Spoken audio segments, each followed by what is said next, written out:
කරදර නැති දවසට සුර පෙනෙන්නේ හැමදාමත් සැපරෙන්නේ පිනහවෙවි අල්වන්න බෑ කුමලංග දුකද නින්නේ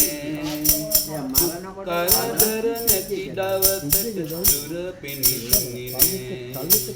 ජීවිතයේ හැමදාමත් සැපරෙන්නේ පිනහවෙවි අල්ගිවන්නේ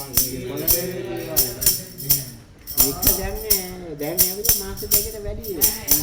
ෆෝන් එක මාත් බැලුවා. කොල්ලඟ මද හදදල්මා ගාතනා මල් පිබිදි කෝකය උඩු යටිකුයි වාර්තනා වන්නලලි ගෙදර ඉන්න ඉරිසියාවට දේවාලේ ඉන්න කට්ටිය හැමදා දුක හැමදා සැප නොමැති ලෝකයි අඳුල නැගී කියයි